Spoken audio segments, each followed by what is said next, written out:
जग्गू बेटा, टीवी बंद कर दो। मम्मा, कुकू भी टीवी देखने आया है। आंटी प्लीज मुझे रानू चिड़िया वाला कार्टून देख लेने दे। चल चल भाग जा, पता है बिजली का बिल कितना आता है।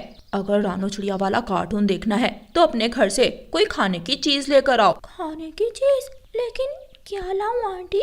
जो भी मिल जाए वही ले आना। कुकू अपने घर जाता है। कुकू की मम्मा पड़ोसियों के घर गई हुई थी। कुकू रसोई में जाता है। कुकू की मम्मा ने मीठी खीर बना कर रखी हुई थी। मीठी खीर खाकर तो गौरी आंटी खुश हो जाएंगी और मुझे रानू चिड़िया वाला कार्टून देख लेने देंगी। कुकू मीठी खीर उठाकर ले जाता है। शाबाश कुकू, अब तुम शाम तक टीवी देख सकते हो। क्या तुम्हारी मम्मा को पता है कि तुम खीर लेकर आए हो? नहीं, मम्मा तो लूसी आंटी के घर गई हुई थी। तो फिर अपनी मम्मा को मत बताना। मम्मा से कहना कि खीर बिल्ली ले गई। कल भी तो कार्टून देखना है। अगर तुम्हारी मम्मा को पता चल गया तो वो मना कर देंगी। ठीक है आंटी। गौरी कवि कुकू को टीवी का रिमोट दे देती है।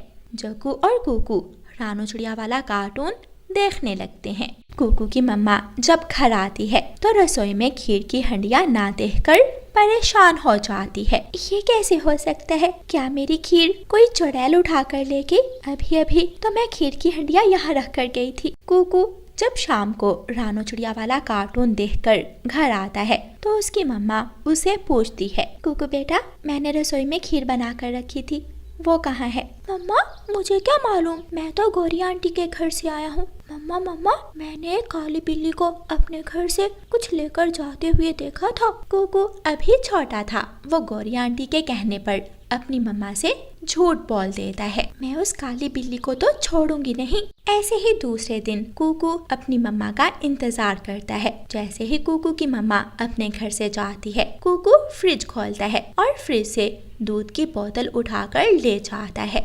आंटी, गौरी आंटी, मैं आपके लिए दूध लेकर आया हूँ। क्या मैं रानू चिड़िया वाला कार्टून देख लूं? हाँ, क्यों नहीं कुकू बेटा। अगर तुम ऐसे ही हर रोज मेरे लिए कोई ना कोई चीज लेकर आया करोगे तो मैं तुम्हें हर रोज रानू चिड़िया वाला कार्टून देखने दिया करूँगी। कुकू आराम से बैठकर रानू चिड़िया वाला कार्टून देखने लग जाता है। गौरी कवि रसोई में जाती है, खुद भी दूध पीती है और अपने बेटे जग्गू को भी दे देती है।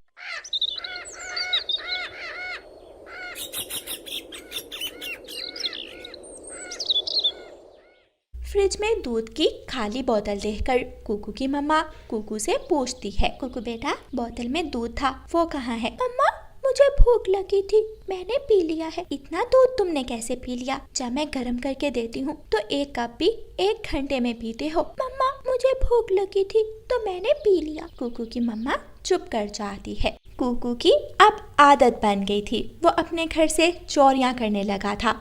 वो चोरियां करके गौरी कवि के घर जाता और टीवी देख लेता।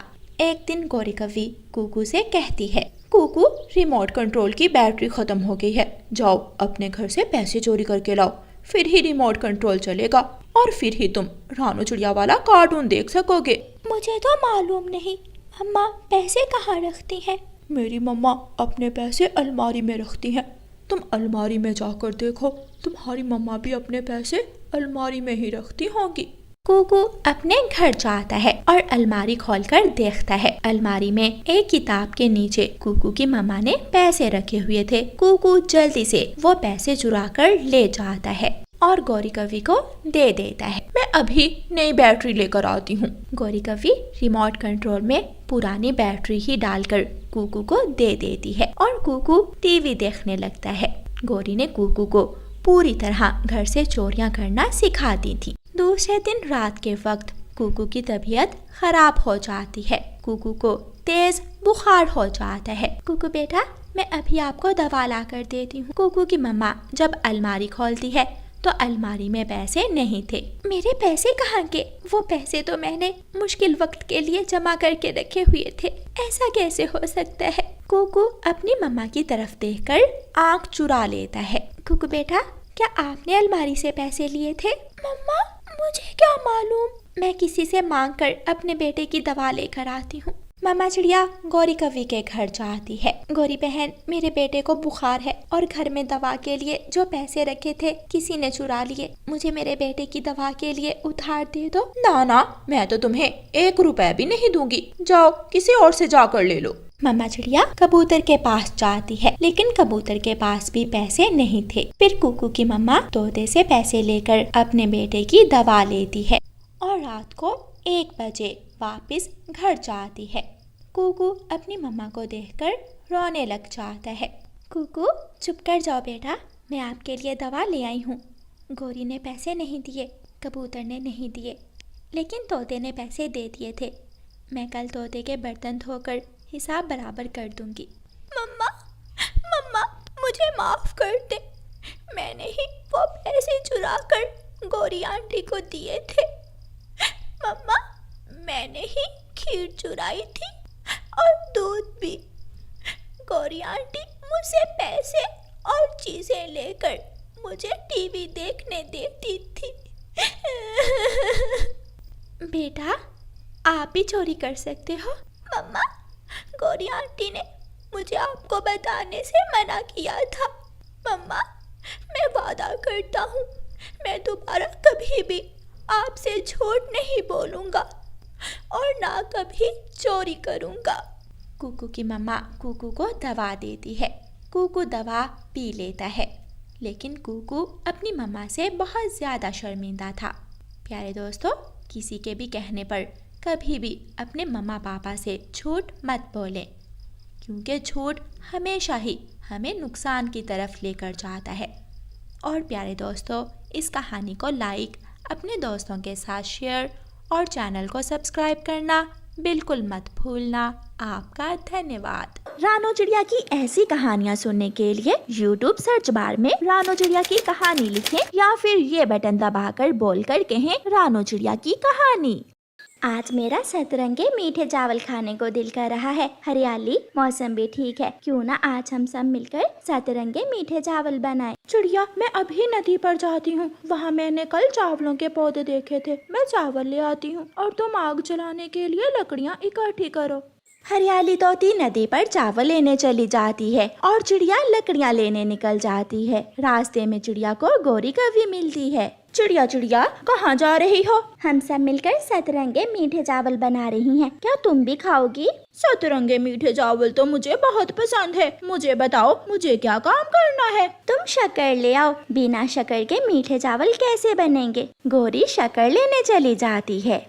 थोड़ी देर बाद चिड़िया लकड़ियाँ ले आती है, हरियाली तोती चावल ले आती है और गौरी कवि शक्कर लेकर पहुँच जाती है। मैंने ये तो सोचा ही नहीं कि चावलों को साफ कैसे करेंगे। चिड़िया, लूसी कबूतरी के पास चक्की है। चिड़िया, तुम जाओ और लूसी की चक्की से चावल साफ करके ले आओ। तब तक मैं आग जलाती हूँ। चिड़िया चावल साफ करने लूसी की चक्की पर चली जाती है। लूसी, हम सब मिलकर सतरंगे मीठे चावल बना रही हैं। मैं तुम्हारी चक्की पर चावलों से छिलका उतारने आई हूँ। चक्की कहाँ है? चक्की रसोई में है। चिड़िया, मुझे दो, मैं चावलों से छिलका उतार देती हूँ। फिर लूसी चिड़िया से चावल लेकर चक्की में डालती है। हरियाली तोती ने आग जला ली थी और हंडिया चूल्हे पर चढ़ा दी थी। लूसी, चावलों को सतरंगे बनाने के लिए रंग कहाँ से लेंगे? मैं पीला रंग ले आती हूँ। मुझे मालूम है कि पीला रंग कहाँ से मिलेगा। चिड़िया भी आ जाती है। चिड़िया, तुम चावल चूल्हे पर रखो, मैं और हरियाली रंग लेकर आती हैं। रंगों का तो मैं भूल ही गई। सारे रंग इकट्ठे करने हैं। तुम दोनों लाल और पीला रंग ले आओ और मैं हरा रंग लेकर आऊंगी। गौरी और हरियाली चली जाती हैं। हरियाली तोती सीधी सूरजमुखी के फूल के पास जाती है। फूल फूल, मुझे थोड़ा सा अपना पीला रंग दे दो। हम सारी सहेलियाँ मिलकर सतरंगे चावल बना रही हैं। मेरा रंग, मेरी खुशबू, मेरी सुंदरता सब पक्षियों के लिए है। तोती, तुम मेरा एक फूल तोड़ कर ले जाओ और मेरा रंग उतार कर चावलों में डाल लो। हरियाली तोती खुश हो जाती है और एक सूरजमुखी का फूल तोड़कर ले जाती है।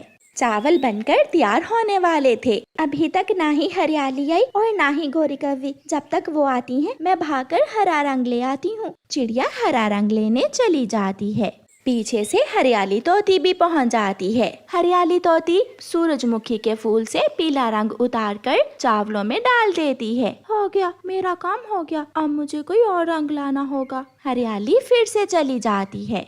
लाल रंग कहाँ से मिलेगा? ना तो इस मौसम में लाल अनार है, फिर मैं कहाँ से लूँ लाल रंग? गौरी ऐसे सोच रही थी कि उसे थोड़ी दूर लाल मिर्ची का पौधा नजर आता है जिस पर लाल मिर्ची लगी हुई थी। गौरी कव्वी जल्दी से वहाँ से लाल मिर्ची तोड़ लेती है। इस फल का रंग लाल है, मैं ये फल कूट कर इसे चावलों में मिला दूंगी और फिर हो जाएंगे चावल लाल। गौरी ऐसा ही करती है। गौरी वो लाल मिर्ची पानी में मिलाकर चावलों में शामिल कर देती है। लाल रंग भी पूरा हुआ, अब मैं नदी से पानी ले आती हूँ। गौरी नदी से पानी लेने जाती है। हरियाली और चिड़िया भी पहुँच जाती हैं। चिड़िया हरा रंग चावलों में मिला देती है। चिड़िया, मुझे लग रहा है गौरी ने लाल रंग चावलों में ज्यादा मिला दिया है। अच्छा ही है, मुझे लाल रंग बहुत पसंद है। गौरी भी नदी से पानी लेकर पहुँच जाती है। मेरा लाया हुआ लाल रंग सबसे ज्यादा सुंदर लग रहा है। चावल बन गए हैं, दिखने में तो बहुत ही सुंदर लग रहे हैं। मैं अभी चावलों को प्लेटों में डालती हूँ। चिड़िया चावल प्लेटों में डालती है। मर गई, मैं मर गई। ये चावल तो मीठे होने की बजाय कड़वे हो गए हैं। ये तो हम खा भी नहीं सकती, ये इतने कड़वे क्यों हैं? गौरी, तुम लाल रंग कहाँ से लाई थी? जो नदी के पास पौधा है उस पर लंबे लंबे छोटे छोटे फल लगे हुए थे, मैंने वो फल लाकर चावलों में मिला दिए थे। गौरी, वो तो लाल मिर्ची है, तुमने लाल मिर्ची मीठे चावलों में मिला दी। हरियाली और चिड़िया को बहुत गुस्सा आ जाता है और वो गौरी के पीछे भागती हैं, मगर गौरी वहाँ से भाग जाती है। पागल गौरी की बच्ची ने सारी मेहनत जाया कर दी। चावल सतरंगे तो बन गए, मगर ना मीठे हैं ना नमकीन, ये तो कड़वे चावल बन गए। फिर चिड़िया और हरियाली गौरी की अकल पर हंसने लग जाती हैं। दूर एक जंगल में कालू कौवा अपनी पत्नी और बूढ़ी माँ के साथ रहा करता था। कालू कौवा और उसकी पत्नी बूढ़ी माँ के साथ बिल्कुल भी अच्छा बर्ताव नहीं करते थे। एक दिन कालू कौवा काम के लिए निकल जाता है। गौरी कव्वी की सास को बहुत भूख लगती है। वो अपनी बहू गौरी कव्वी को आवाज लगाकर बोलती है, बहू बहू गौरी, कुछ खाने को है तो दे दो, बहुत भूख लग रही है मुझे। खाने को भी मैं ही बना कर दूंगी, आपके हाथ पैर क्या काम नहीं करते? दिन भर परेशान कर देती हो, कुछ तो काम कर लिया कर। बेटा, मुझसे काम होता नहीं है। हाँ हाँ, खा होता है और काम नहीं होता। गौरी अपनी सास को खाना तक न बना कर देती और वो भूखी ही सो जाती। शाम को जब कालू कौवा घर आता है तो गौरी उससे कहती है, कालू, मैं तो सारा दिन तेरी इस माँ के ड्रामे देख देख कर तंग आ गई हूँ। क्या हुआ गौरी? अभी 1 मिनट भी नहीं गुजरता उसे भूख लग जाती है, इधर खाती है उधर भूख लग जाती है, मैं तो परेशान हो गई हूँ। तुम चिंता न करो, मैं कल काम पर जाने से पहले माँ का बंदोबस्त करके जाऊंगा। फिर दूसरे दिन जब कालू कौवे की माँ उठती है तो वो कालू से कहती है, कालू बेटा, मैं कल से भूखी हूँ, मुझे कुछ खाने को दे दो। बहू ने भी कल मुझे कुछ खाने को नहीं दिया। तेरी भूख तो मुझे खाकर ही मिटेगी। देख देख कालू, कैसे मेरी शिकायत लगा रही है तुमसे। कालू कौवा गुस्से में आगे बढ़ता है और एक रस्सी से अपनी माँ की चोंच जोर से बांध देता है। लो, अब बैठकर यहाँ देखती जा। गौरी, मैं काम पर जा रहा हूँ और जब तक मैं आ नहीं जाता इसकी चोंच ना खोलना। कालू काम पर चला जाता है। गौरी मीठे मीठे आम और अंगूर लेकर अपनी सास के सामने बैठ जाती है। सासू माँ, बताओ तो ये आम मीठे हैं या खट्टे? तुम कैसे बताओगी? तेरी तो चोंच तेरा अपना बेटा ही बांध कर चला गया। गौरी अपनी सास के सामने बैठकर मजे मजे की चीजें खाती है और उसकी सास सारा दिन भूखी रहती है। कालू, तुम बहुत भाग्यशाली हो जो तुम्हारी माँ जिंदा है। मेरी माँ नहीं है, मुझे अपनी माँ की बहुत याद आती है। तोते की ये बात कालू कौवे को पसंद नहीं आती, क्योंकि वो कौन सा अपनी माँ की कद्र करता था। घर जाकर कालू कौवा अपनी माँ की चोंच खोलता है। मर गई कालू, कालू बेटा, मैं भूख से मर गई। लो माँ, ये दाना खा लो।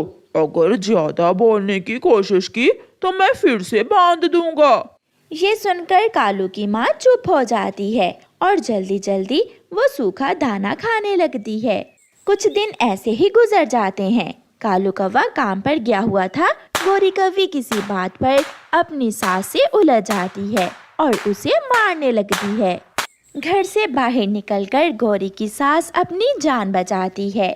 गौरी, शर्म करो, बूढ़ी सास को मार रही हो, कल तुमने भी बूढ़ी होना है। चल चल, तू अपना काम कर। तू कौन होती है हमारे घर की बात में टांग अड़ाने वाली?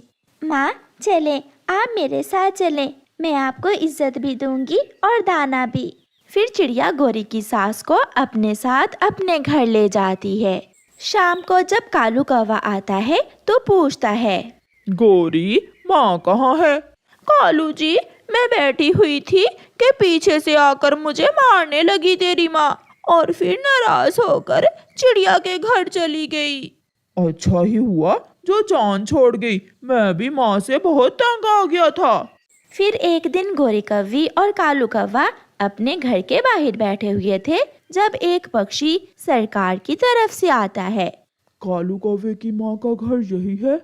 हाँ, मैं बेटा हूँ उसका। तुम्हारे पिताजी ने इंश्योरेंस करवा रखी थी अपनी, ये उस इंश्योरेंस के पैसे देने हैं तुम्हारी माँ को। वो कहाँ है? आप ऐसा करें, ये रकम हमें ही दे दें। मैं बहू हूँ और ये बेटा है उनका। पीछे से कालू की माँ भी चिड़िया को साथ लेकर आ जाती है। नहीं, ये पैसे आप मुझे ही दें, इनसे मेरा कोई रिश्ता नहीं है। मैं जहाँ रहती हूँ, जो मुझे इज्जत देता है, जहाँ से मैं खाती हूँ, मैं ये पैसे खर्च भी वहाँ ही जाकर करूँगी। कौवे और कौवी, तुम्हें पैसे से प्यार है, माँ से नहीं। फिर कालू की माँ वो पैसे लेकर चिड़िया के साथ चली जाती है और कौवा और गोरी कौवी देखते रह जाते हैं। प्यारे दोस्तों, इस कहानी को लाइक, अपने दोस्तों के साथ शेयर और चैनल को सब्सक्राइब करना बिल्कुल मत भूलना। आपका धन्यवाद।